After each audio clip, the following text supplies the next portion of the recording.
I realized I wanted to work for myself when I was about 11. I needed school clothes to go into the 6th grade with, and my mama gave me $40 to go school shopping, and I couldn't buy shit.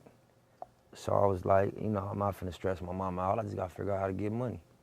And I used to shine shoes at Chambers when I was like 11. I used to make like $90 a day, work 6 days a week. And I started to learn how to like hold my own.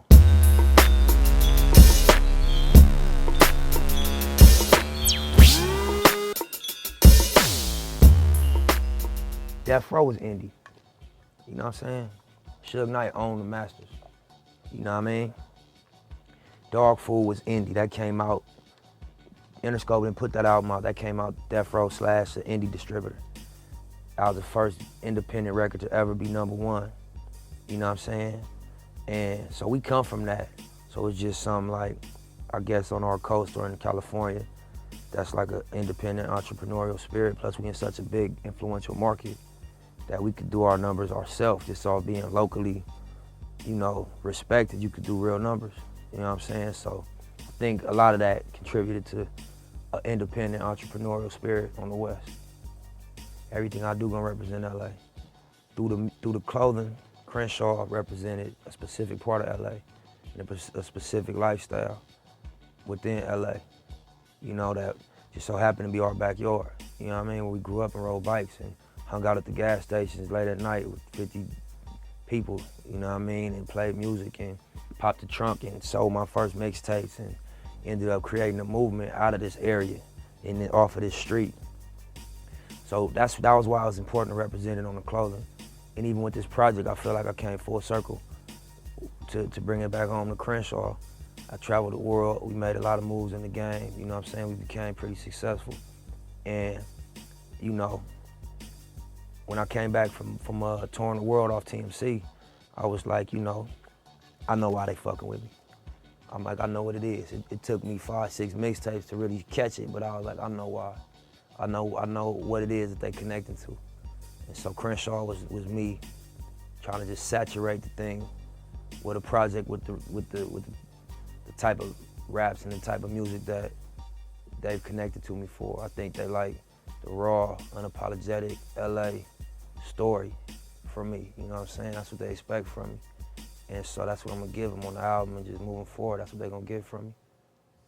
We still building the team out, you know what I'm saying? But, you know, we got a potential company that we gonna, you know, take on their roster, you know, and work for their product releases first.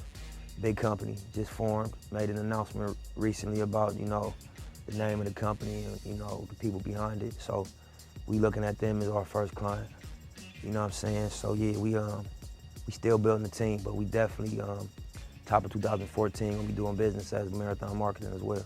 It was another story in Contagious about this bar, and I think it's in New York City.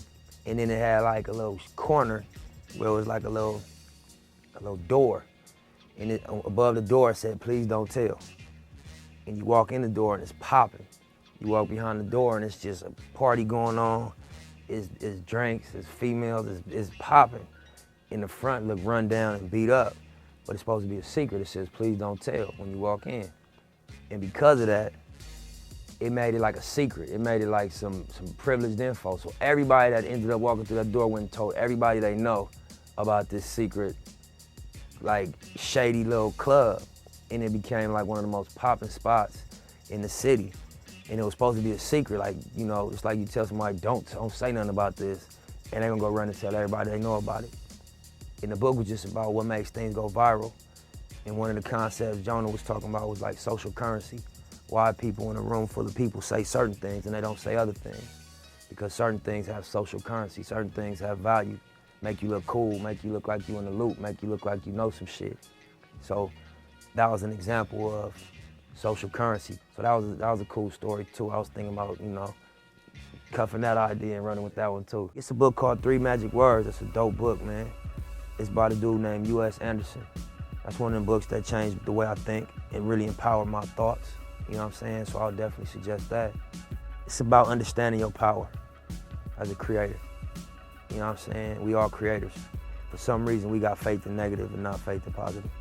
You know what I'm saying? Which is the big distinguishing factors of which one of your thoughts become real, which ones you fully believe in. And it's just about understanding that it's just as easy to create success and positivity and happiness as it is to create failure, misery, and, unhappiness.